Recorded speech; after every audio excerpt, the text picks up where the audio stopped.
palavra inquérito está ligada a uma técnica investigativa. É uma técnica de apresentação de quesitos. Portanto, no inquérito, o que se apresenta são quesitos, no sentido de inquirir, apurar, investigar. Não existe no inquérito nenhuma conotação condenatória ou acusatória. O inquérito é uma atividade prévia e anterior à acusação. Nesse sentido, não existe o contraditório no inquérito, porque não existe acusação. O papel do advogado ao acompanhar o cliente dele em qualquer inquérito, seja numa delegacia ou mesmo numa comissão parlamentar de inquérito, o papel do advogado é zelar pela integridade moral e talvez até pela integridade física do cliente. Não cabe necessariamente ao advogado apresentar nenhuma tese defensiva na medida em que não existe nenhuma acusação em fase de inquérito. Claro que essa palavra tomou uma conotação pejorativa em face da Idade Média e ela vem carregada com o sentido de violência, de tortura. Mas isso faz sentido na medida em que na Idade Média valia o princípio da culpa. O acusado era inicialmente culpado, porque Deus não erra. E se Deus indicava que ele era o culpado, a tortura contra esse indivíduo era exatamente acompanhada da justificante ou legitimante em nome de Deus. Ora, na medida em que o inquérito tem essa conotação de apurações, não se exime dele o compromisso para dizer a verdade em relação às testemunhas. Note-se bem, não existe juramento na lei brasileira. Na lei brasileira, o que ocorre é um compromisso. No inquérito, as testemunhas prestam um compromisso de dizer a verdade. Elas são compromissadas na forma da lei de dizer a verdade, sob pena de responder por falso testemunho e não perjúrio, porque não existe juramento na nossa lei. Enquanto as testemunhas, em função desse compromisso, prestam depoimento, vítima e acusado, que não prestam esse compromisso, eles vão prestar declarações. Portanto, declarações são termos para vítima e acusado, e depoimentos são termos para testemunhas. Os menores prestam informações. Ora, o falso testemunho, ele é um crime por conta desse compromisso.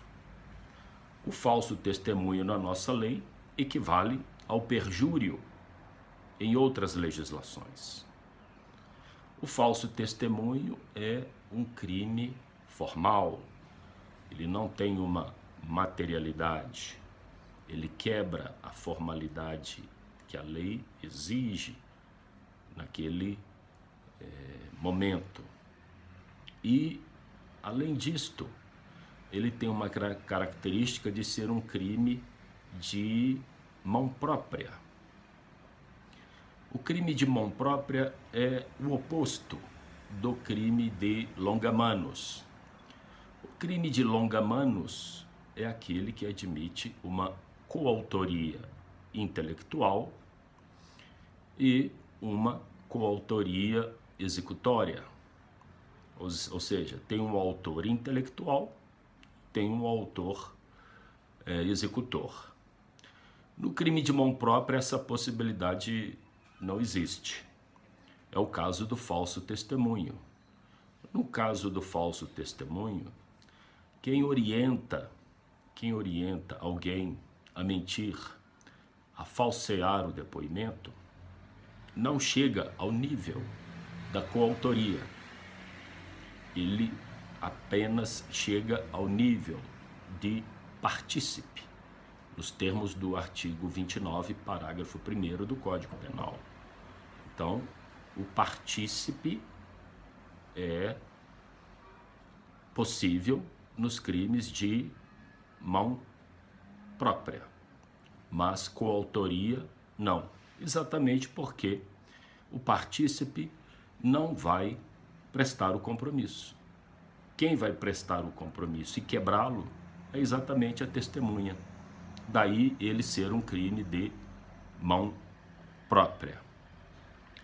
E dentro dessas questões, uma observação importante em se tratando da comissão parlamentar de inquérito, que é investigativa, muitos envolvidos ali recorreram ao STF, ao Supremo Tribunal Federal, para buscar garantias constitucionais, habeas corpus, por exemplo, visando resguardar qualquer atitude mais punitiva da comissão. Ora, há que se registrar que muitas dessas pessoas que buscaram apoio jurídico do STF são exatamente pessoas ligadas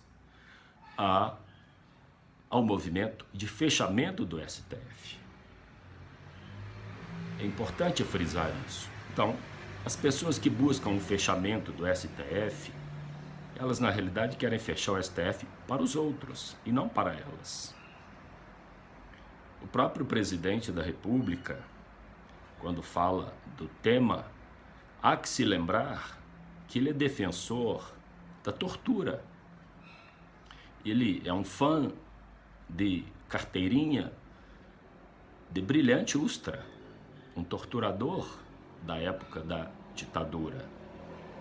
E se deixássemos levar pelo pensamento dele, a pergunta seria: as pessoas ligadas a ele, que vão até a CPI e negam determinadas perguntas, deveriam se submeter à tortura?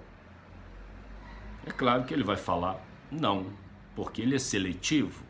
Quando ele fala em tortura, ele fala em tortura para os outros. Isso é algo absolutamente hipócrita, isso é hipocrisia. Finalmente, uma outra observação importante é a questão do direito penal como prestação. Muito se diz que o direito penal é para pobre. Isso não é verdade. O direito penal é para rico. Quem tem dinheiro consegue os benefícios do direito penal. Quem não tem dinheiro e não tem possibilidade de pagar por uma defesa, sofre as consequências pesadas, às vezes até humilhantes, violentas, vexatórias. Então o direito penal é talvez um dos ramos do direito que mais serve à burguesia. Tanto é que a falta de um direito penal garantista provoca a superlotação dos nossos presídios. Portanto, o direito penal não é para pobre, direito penal não é para qualquer um. E, finalmente, por não ser para qualquer um, há que se questionar se o direito penal é realmente um direito. Na medida em que se tem que pagar, e caro, por um direito penal, há que se perguntar, seria esse tal direito penal, na realidade, uma prestação jurisdicional? Uma prestação de serviço? Sim, porque na medida em que se tem que pagar, há que se duvidar do direito. Estamos diante, então, de uma prestação de serviço. Uma prestação de serviço aplicável a poucos.